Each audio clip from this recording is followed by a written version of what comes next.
I'm John Truter. I'm COO for WSP Structures and Commercial Civils now as well, here in South Africa. And I look after our whole property endeavour on the whole.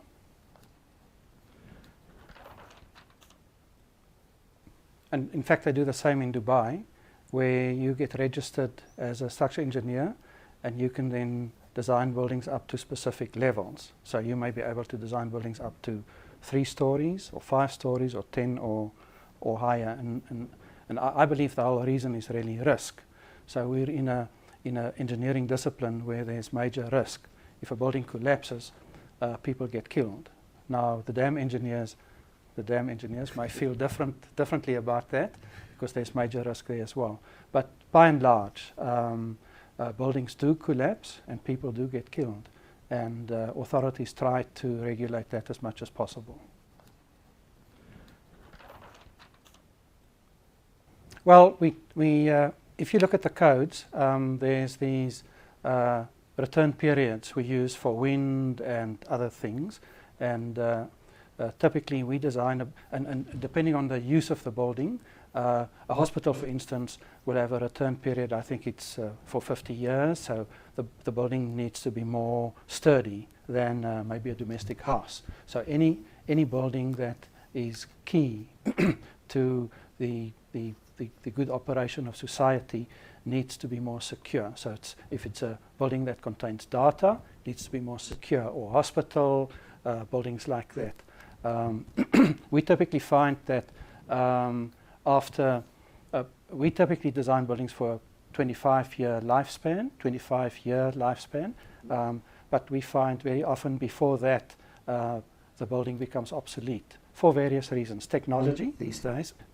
Technology is something that moves along all the time. Furniture changes, the way office layouts work. So what happens is floor-to-ceiling heights change, column position requirements change, loading on buildings change. So your buildings tend to become obsolete actually much quicker than a 25-year period. What I find frightening is that some of the buildings I designed early in my career are being demolished now to make space for new buildings. So either I've had a long career or things are really moving very fast in South Africa, and that's probably good for us. As I said before, we need to be mindful if there's any buildings that have merit, that we retain them. Yeah. And I don't think there's any or much sensitivity for that very often in South Africa. I think it's very similar the world over these days. I think the world has become quite small because you can be anywhere in the world really and be able to communicate, and in more than one way. So and because of that, I think things become very similar the world around. I think there are some specific issues that's different in different countries. So we may have a different focus in South Africa. We may have cheaper labor, for instance. We may have different needs, like we have all these obsolete office blocks in the center of Johannesburg, and we have a need for accommodation. So we're working with a number of developers that's busy converting these buildings to residential buildings. And so there's different needs in different areas. In Europe, buildings typically will have a historic background, so you can't just go off and demolish a building. So you would restore the building, and there's a need for that, and there's no space. And I mean, they're very stringent in the UK. I remember I travelled through the UK countryside once and stayed in a bed and breakfast on a farm, and this lady told me how many loops she had to jump just to do minor changes to what was effectively a cow shed. It was beautiful, I must admit, and I'm very happy that they do it like that. And I think we in South Africa should be more mindful of that as well. I think we too readily just demolish the next building.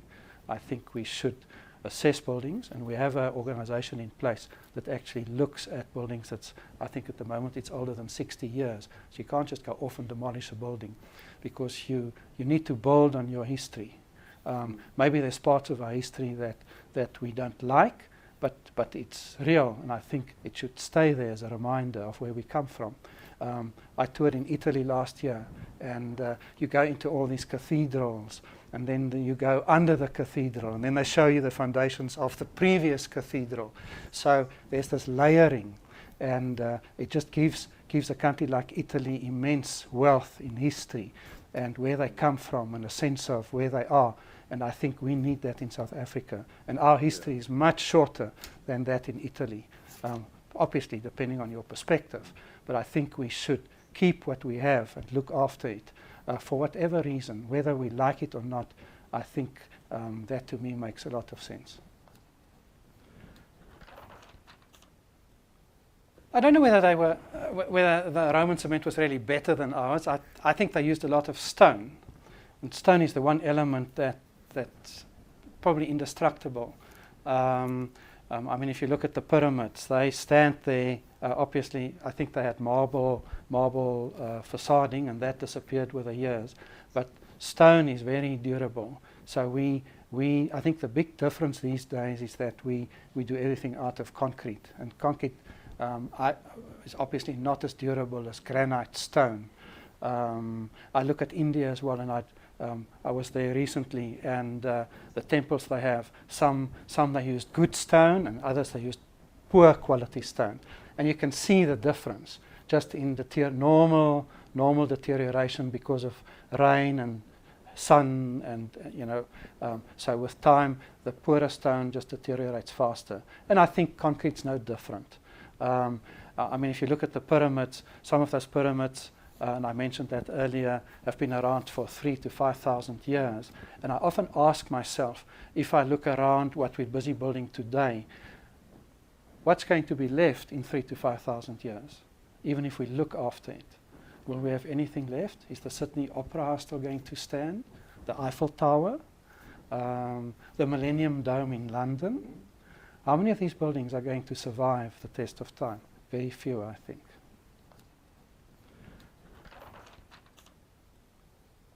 Well, I think the crux is that because of technological changes and the needs for buildings change, we don't really have a requirement for buildings to last forever. In fact, we will optimize a building as much as we can to fulfill a purpose for so many years. After that, we know we'll probably need a new building. Now, what we do a lot already is we tend to strip the building out completely. So we take all the finishes out and we just leave the frame. And that's typically the one element that we retain, provided that frame works for us from a geometric perspective. Because office heights change, sizes of offices, how offices are planned change. So if that complies, we can keep the frame. Otherwise, we demolish that as well. So it's really the functionality that changes. I went to a green building conference 2 or 3 years ago, and they're in the realm of multi-purposing of a building, where at night the building may be, or the space may be a restaurant, and tomorrow morning it's something in office. So they change the same space and switch that around. So that's really using space efficiently, and we may get there. Yeah. Obviously, the fact that you can now work from anywhere because you have a cell phone and a laptop that's really your office also changes the need for office buildings. So these things move around all the time, and I think as we go along, we probably will see many more changes as far as that's concerned. But the need for a building to last forever has certainly disappeared. I also ask myself, if you travel all over the world and you look at what has remained, it's typically religious buildings. It's typically temples or cathedrals, or you very seldom see domestic dwellings and things like that staying. And I just often ask myself, if from our era, what's going to remain? Because I think these days we build a church or a temple just the same way as we build any other building. So they're not going to be any different going into the future.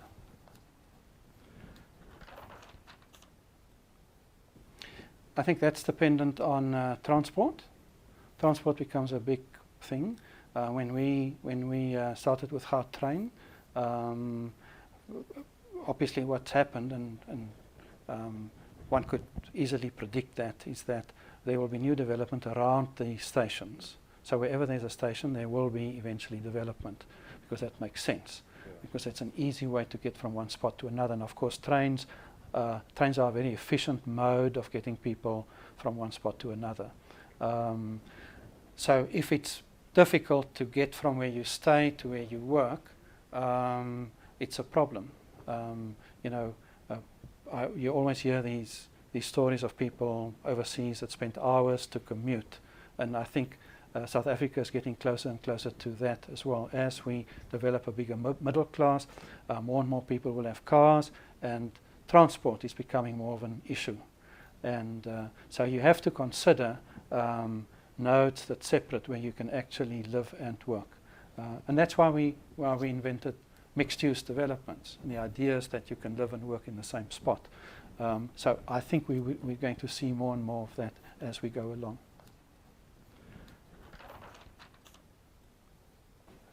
I think that gets us into the realms of modular construction, precast elements, because the world has a very specific need, and you see that all over with global warming, that we have to live in a more sustainable manner. Now, as we all know, construction is one of the main culprits when it gets to creating waste and gases that affect the world. So we need to be very mindful of that.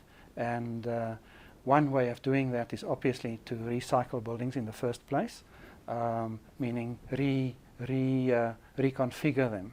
So exactly as we spoke about earlier, that maybe what was an office block, you make residential now, so that you don't demolish the whole building, but you reuse part of it.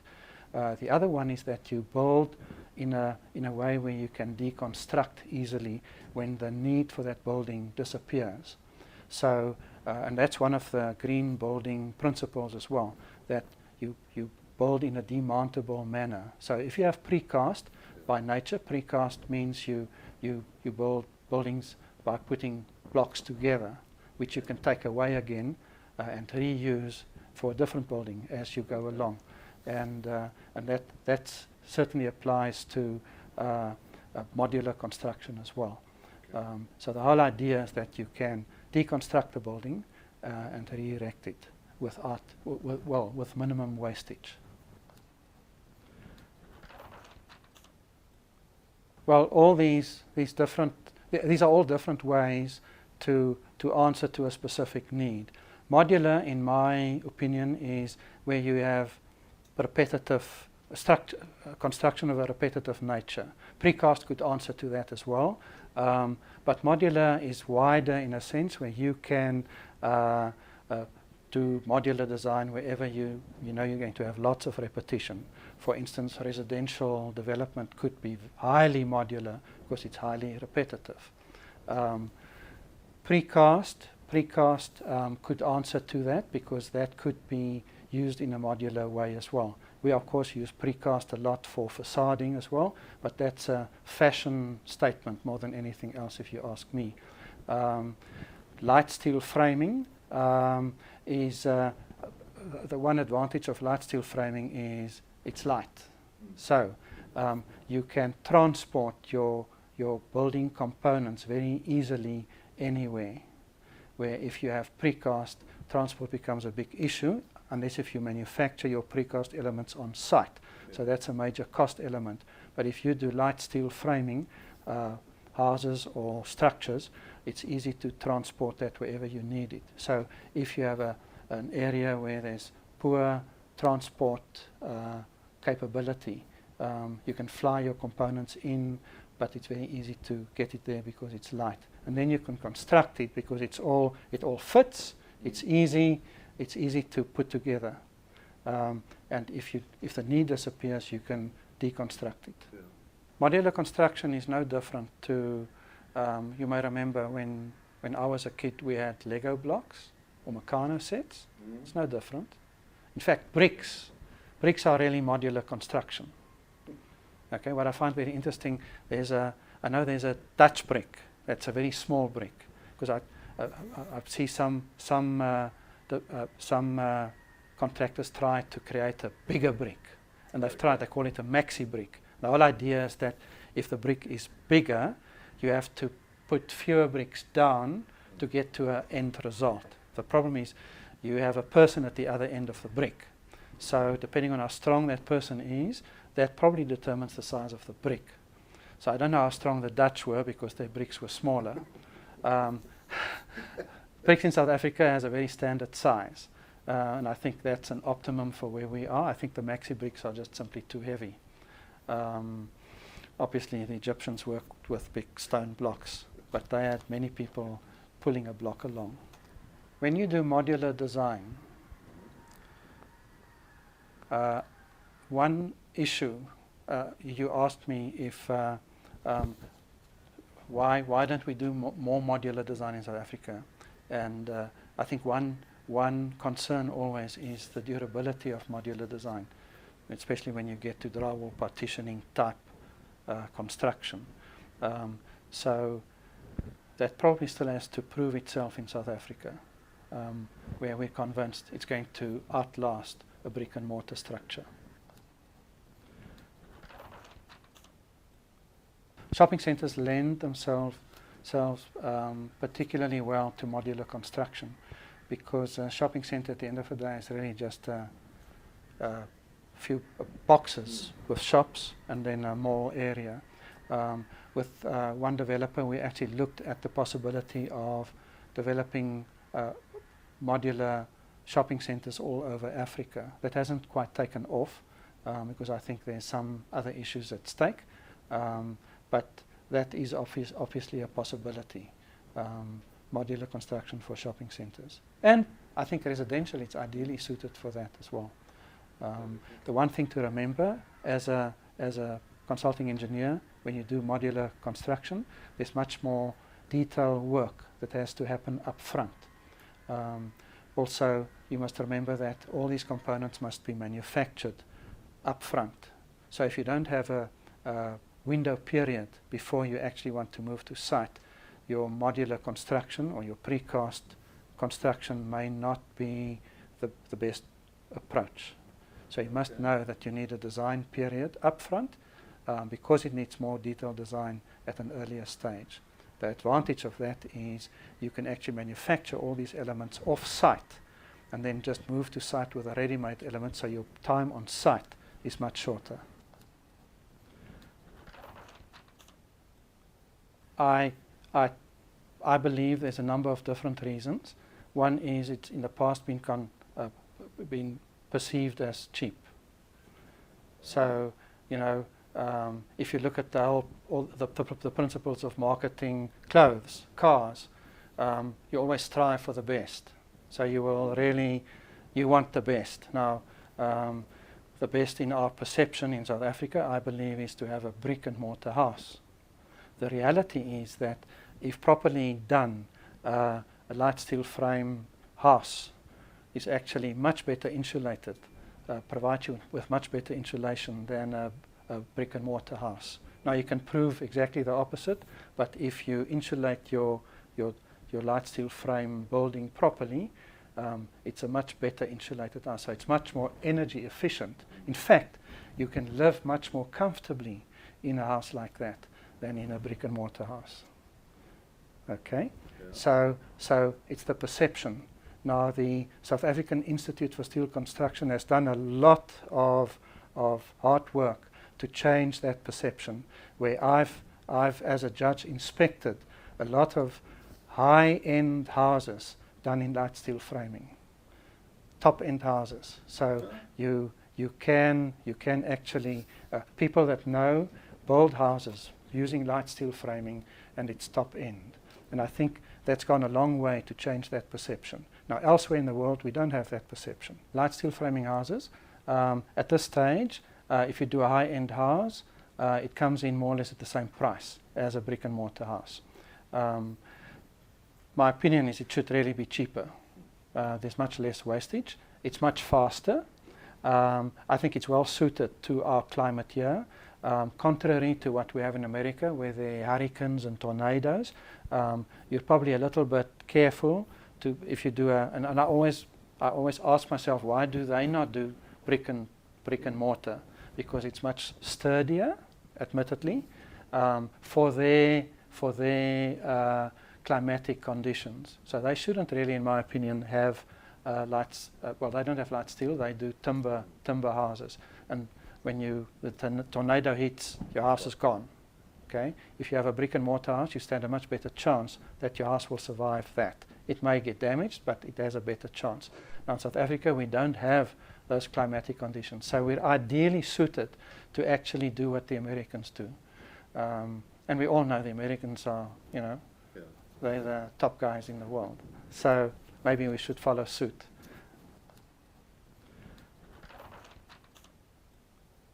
I think my opinion about that is that you need to send your most experienced engineers to do due diligences or inspections of buildings.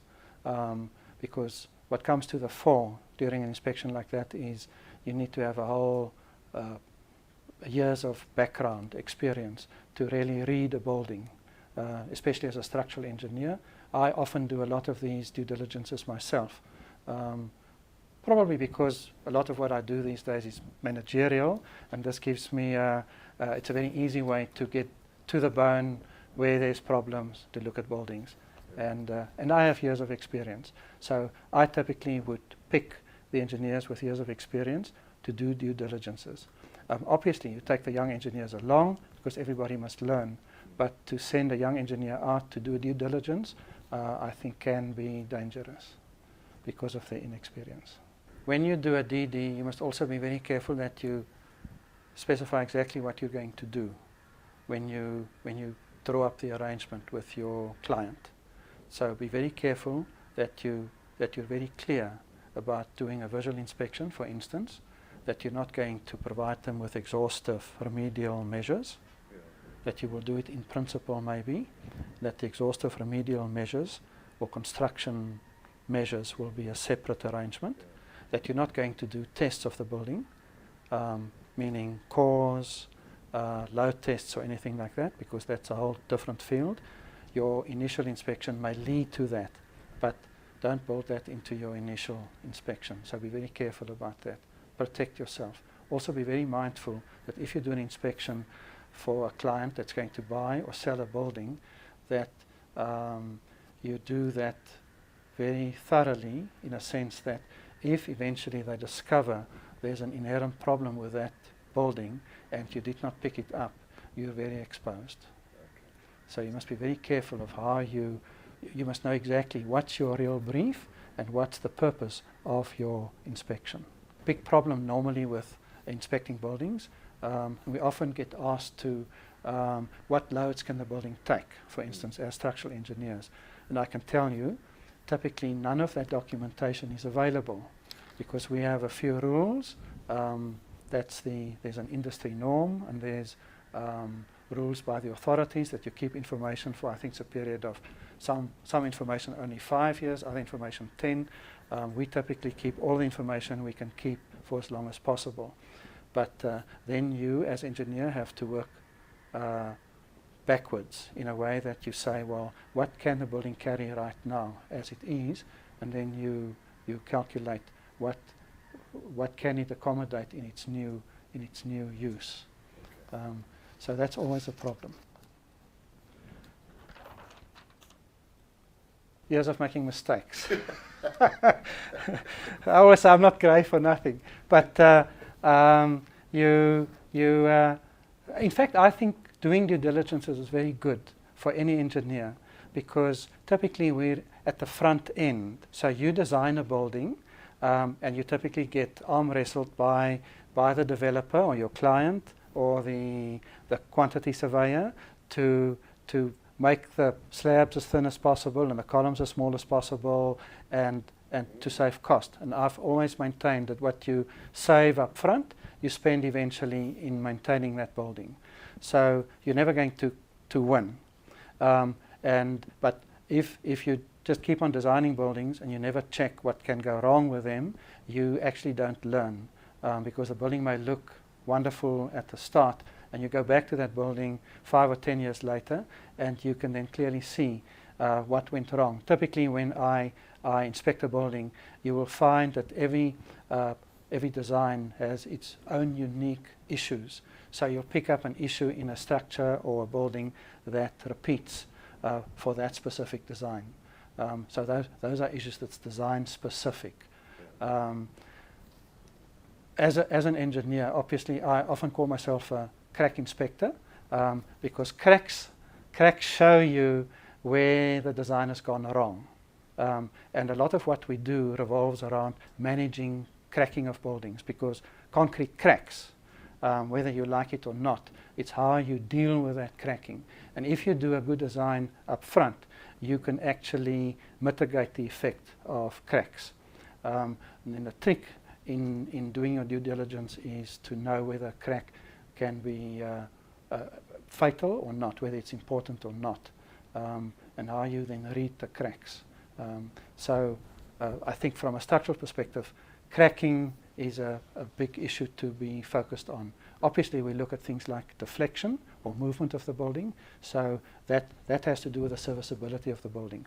If you have a slab and it bows excessively, it's not operationally okay. So you need to look at things like that. You look at the condition of a building. So some buildings are neglected. Now, obviously, in a place like Gauteng, the climate's not that severe, so your building will last much better than in Durban, for instance. Yeah. So you must be very mindful of the condition of the building as well. Okay. Now, when you put together your proposal to do due diligence, you need to be mindful of things like that, because if you look at a building that's in a good condition, you can spend an hour or two and inspect the whole building very easily and have a very good idea of the condition of the building. But if the building is in a bad condition, you need much more time. So in your services proposal, you must pay very careful attention to that. What I do in my proposals, I actually specify to the client how long I intend to spend on that building, so that that's clear. Because if something goes wrong following your report, at least everybody's clear about how much time you had to check the building. Also, of course, you can, when you inspect a building, this is how long is a piece of string? This can carry on forever. So I would typically limit my initial inspection to a visual inspection. So you would walk through the building and take pictures, and then describe the issue that you've noted and what you recommend should be done to fix it. Of course, there's a whole different area where you do a construction detail. I typically separate that from the initial report, because it can carry on forever. So the whole idea of a building inspection is to get an initial good idea of what's possibly wrong with the building. When you do an in situ building, your forces, when you design, it's much more forgiving, because you have different paths a force can take to keep the building standing. When you have a precast building, you actually direct your forces. It's more limited, so your force transfer from one element to another becomes much more critical. You have to be very aware of that. When you design a high-rise building, for instance, you design for redundancy. And the whole approach there is that you design a building that if something goes wrong, or say you lose a column, maybe there's a bomb blast, and these days anything's possible, that the building will still stand. It won't stand very well, so it won't be operational anymore, unless if you fix it, of course, but it will allow people to escape. Whereas if you have no redundancy, a building then can collapse. I always maintain that the Twin Towers in New York were very, very efficiently designed. because there was no spare capacity, unfortunately. If those buildings were concrete, they would still be standing today, in my opinion. But they were very efficiently designed with a shaft and Vierendeel type frame on the facading, and then steel trusses that spanned the distance between the two. Unfortunately, there was no redundancy. When it gets to, well, it's not redundancy, but the way you design, you have different failures. And one is shear failure, for instance, and the other one is flexural failure, so to speak. Shear failure is an instant failure. So if you have insufficient shear capacity in your frame, then the slab can just shear off and collapse. And that, in fact, happened at the Twin Towers as well, but for a different reason. The top floors went, and then it fell on the floors below, and they all collapsed. But shear failure is an instant failure, so it doesn't allow occupants time to escape. Where if you have flexural failure, the building will deflect, and that's not instant. So hopefully that will allow occupants time to get out of the building.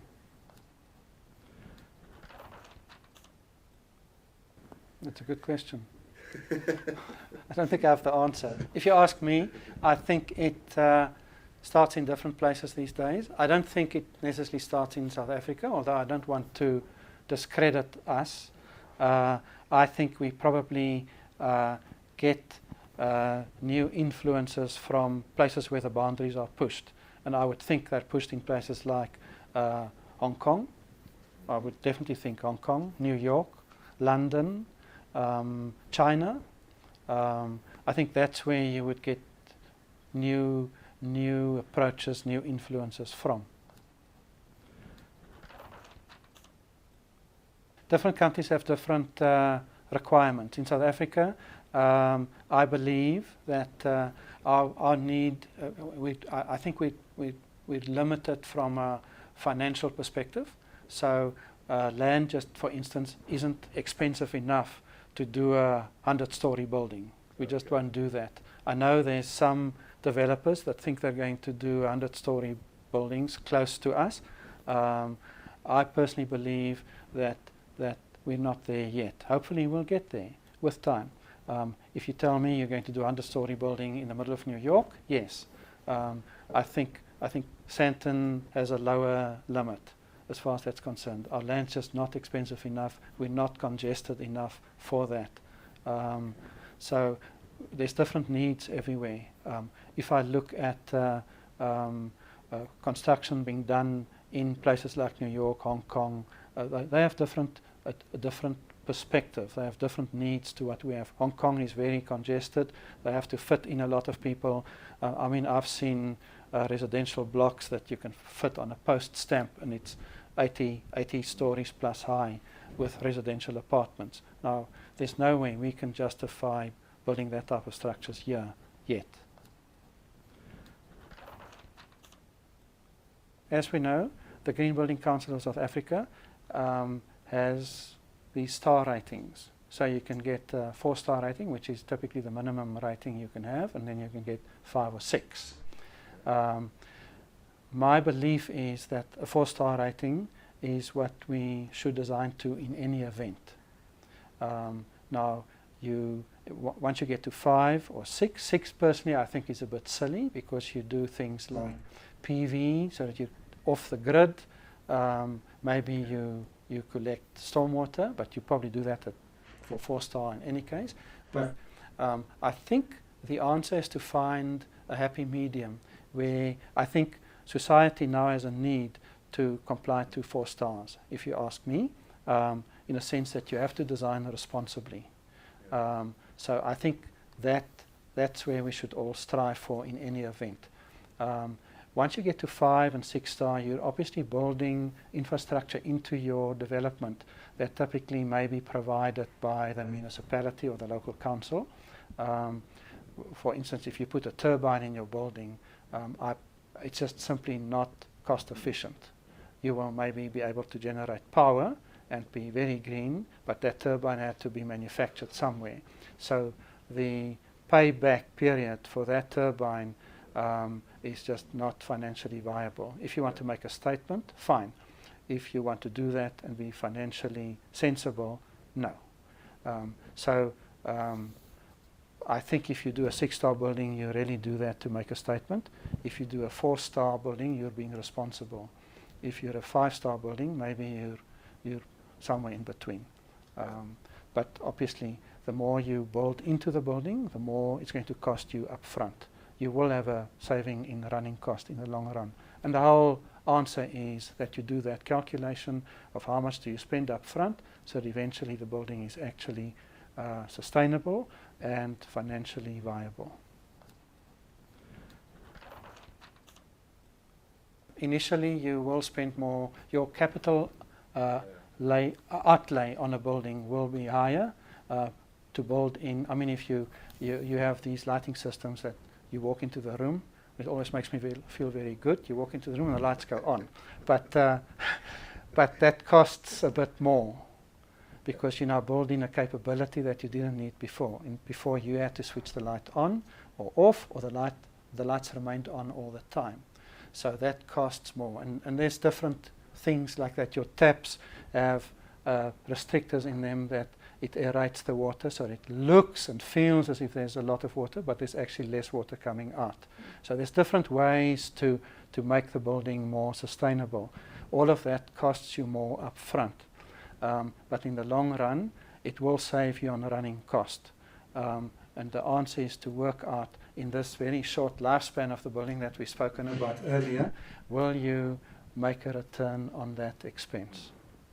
And my belief is when you get to a 6-star type rating, it will not pay you back. Unless if you design a monument, maybe that's going to be there forever.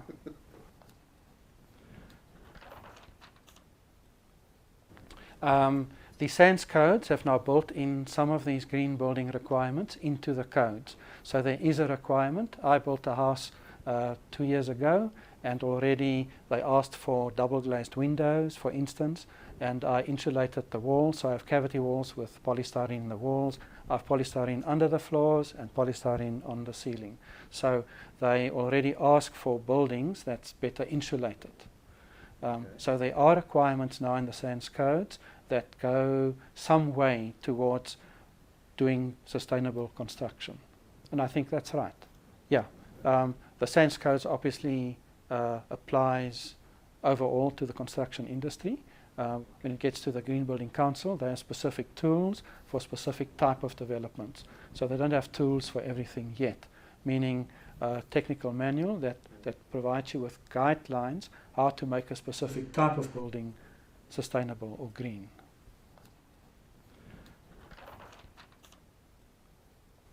I do believe that things like double glazing or insulation is appropriate.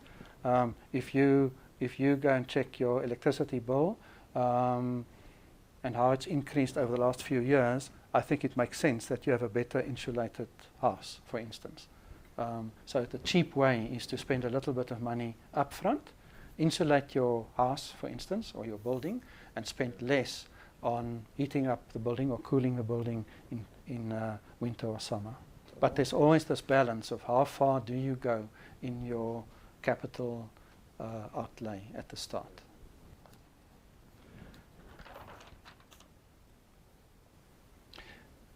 I think looking after the environment goes much further than just construction. But I do know that constructing buildings creates an enormous amount of waste. And we must be very mindful of how we deal with that.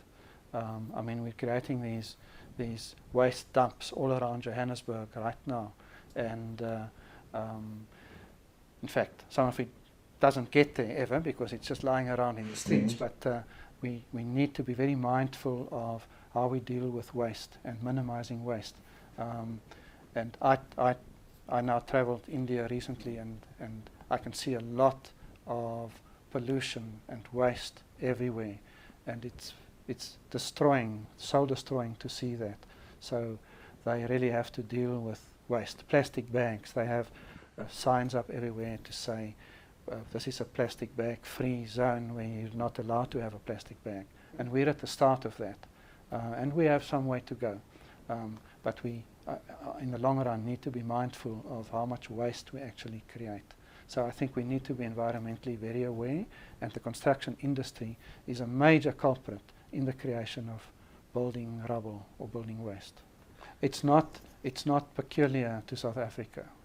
I can tell you, I've now seen that in, it's probably it could be a brick country issue, because we're all at more or less the same level of development, and we need to be mindful of that.